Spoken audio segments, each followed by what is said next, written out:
Hi guys, and it's time to give the final reveal of the 1/16 scale Tiger 1 from Hobby Boss. Now, I started it about a month ago, so it's taken me about a month, and it's large. It is large. So anybody thinking about getting this, you got to think about where am I going to keep this thing, because it's. I'm just looking down at it now. It's pretty big. Um, One of the reasons I'm saying how big it is because I've got a small little space in here. And I know a lot of modelers are kind of confined to small spaces. They don't all have big man caves or anything like that. Some people have to rely on, say, the kitchen table. Uh, wait till everything's cleared off after dinner, sort of get out your little box with your bits and pieces and model away while everybody else is around the room. Things like that. So everybody's got their own little space. And you'll see now in a second when it comes to actually doing the final reveal, when I'm actually showing you the vehicle, how little space I actually have. Because you're going to see the computer in the background. If I was doing a 1/35 scale piece, I've got this big sheet of, I think it's an A2 or an A1 sheet of white poster cardboard paper type stuff, and I kind of clip it around and make it kind of an arc shape, and I can get it around and I can photograph it and move it around on a turntable, things like that, so you can get to see all around it. Whereas it's kind of taken up what, about a quarter size of my table. Close enough to it anyway. So when it comes to actually showing you, when we go down to the bench now in a second, we'll have a look at it and all the different areas of it. It's hard to actually get to see it all, and with the quality of my camera, which isn't bad now, I must admit, it's not a bad camera at all. It's absolutely fabulous. But colour-wise, I've been playing around with the colour tint and all that kind of stuff, and I've got it kind of close. But it just, like everything else, it always looks better in real life than it does in the actual pictures. But I'm really chuffed with how this came out. I think it's awesome. Anybody that I've showed it to around the house and other people, they've basically said the same thing, that it's pretty awesome. It's quite nice. So it's about enough talked about it. If you've been watching the updates, I've explained how I've done practically everything on it. So now it's just a case of everything put together. The vehicle totally assembled, figures are in, everything's done to it, all the weathering's been done. I'm happy with it. I don't think there's any more I can do to it. Not with my skill set anyway.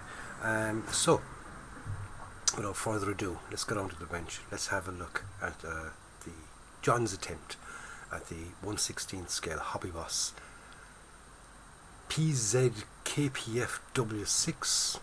Pz.Kpfw.VI Tiger 1.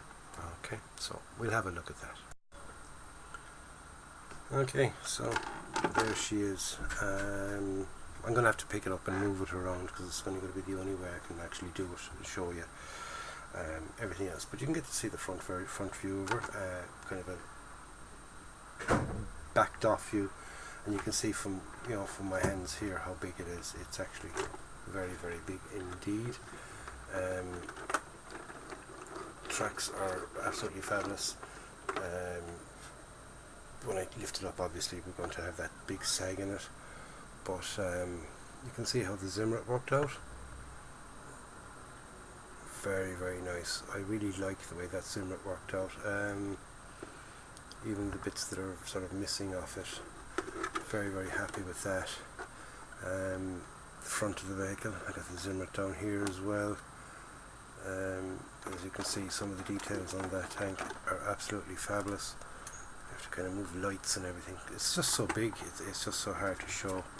I don't have a sort of a big studio to do it like some of these professional modelers, and people have often said to me, oh, the quality of your videos isn't the best. No, it's not the best, but then again, do you know what I mean? I'm not a professional modeler. I'm not going to spend hundreds on excellent cameras. I don't have space for for working and showing stuff. It's literally a case of the corner of my bedroom on a little table, so I'm not going to apologise anymore for that. That's what I have. As you can see, everything works beautifully. It really, really does. The weathering came out lovely, really, really nice. Especially on the bin there at the back, you can see kind of scree. That looks so realistic to me. I'm really chuffed with it. The back of the vehicle itself. No, I'm trying to get it into view, but it probably won't show. But the detail there on the jack is lovely. The way it kind of the dry brushing brought it out. I dry brushed it with a bit of silver, and it really came out very, very nice. So it was just simple NATO black, and then dry brushed it with the silver, and that worked out fabulous. The engine deck there, lots of little scrapes and things, as you can see. Just worked out lovely, it really, really did. If we can get up now to get the figures there.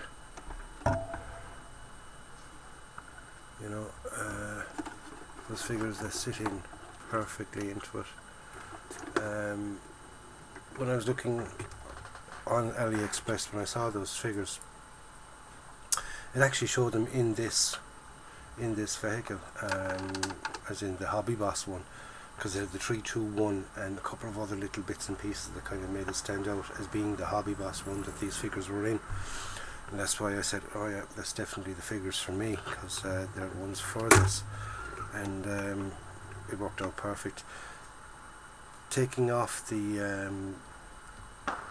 hatch there for the loader's hatch, I was really worried on how I'd fit the resin hatch, because this is a resin hatch and base for it. But God, it was easy. It really was. Probably wouldn't have been so easy if I didn't have a Dremel. No, I have a Dremel here. Excuse me for reaching across there. But I have one of these Dremels here. It's the battery operated one, which is very, very handy. They're not very heavy. You don't have a big wire getting in your way. And with some of these attachments, they're absolutely brilliant, especially this one here, sanding attachment on a disc. That worked out absolutely fabulous. You're going to get a horrible smell of the plastic melting while you're scooping away, and the higher speeds work better. Just everything, it just really does a great job on them. If you're going into 1/16 and you're going to start hacking into pieces, you'll definitely need a Dremel. Whereas the 1/35 scale, the plastic is much thinner, it's much lighter. It's easier to do, say, with a hobby knife.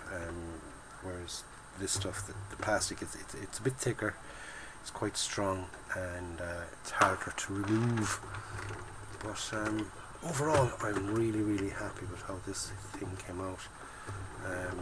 I'm going to take a couple of pictures, a couple of close-up pictures of various little bits and pieces. I'll add them on at the end.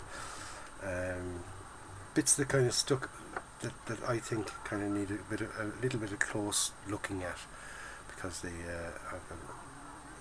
and just basically how happy I am that they came out.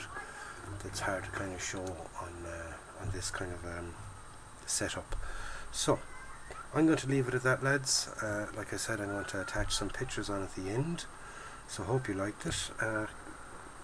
Any comments you've got, stick them in the comments box below, and I'd be delighted to hear what you think of it. Good or bad, I don't care, just want them to be honest. Let's get some honest opinions on this one. If you think it's a load of shit, tell me straight out you think it's a load of shit. But explain to me why you think it's a load of shit, if you know what I mean. Or, like, you say your paint job is total crap, those lines are horrible, they're in the wrong place, they're totally wrong. You know, that's your opinion, you're entitled to your opinion, and I'd like to hear your opinion as well. Okay, so I'm going to leave it at that, lads. My next project will be coming up soon, up during the week. Don't forget to give it a thumbs up, give it a like if you like it. be honest. Like I said, if you don't like it, then give it the thumbs down. I don't, that's what you think of it, and be honest in that. Like, I'm honest in how I say about it. I'm really chuffed with how it came out, and I'm loving this vehicle. I really do. Tiger is my favourite tank of all time, not just of World War II. I know that there were better tanks out there, but to me, during World War II, this was definitely the ultimate tank. The only thing that went against it was numbers, really. They didn't have enough of them. I mean, if the Germans had these in the same sort of numbers that the Russians had T-34s or the Americans had Shermans, it would have been a totally different outcome, because 1-on-1, you can't beat it.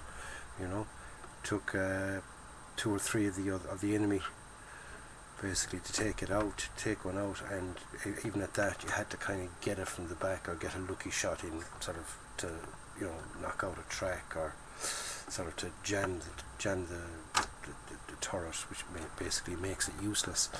Either that or get in there at the back at the engine compartment, knock the engine out. But apart from that, it was pretty darn indestructible. Freaking nightmare to fix if anything went wrong with it, though. Over engineering. But so anyway, that's it, lads. I'll catch you on the next one. Stay safe, enjoy your modelling, be nice to one another, go out and buy yourself a kit, build it, enjoy it, and I'm going to leave you now with some photographs, a few close-up photographs of this. Okay, so catch you on the next one, lads. Stay safe. Bye.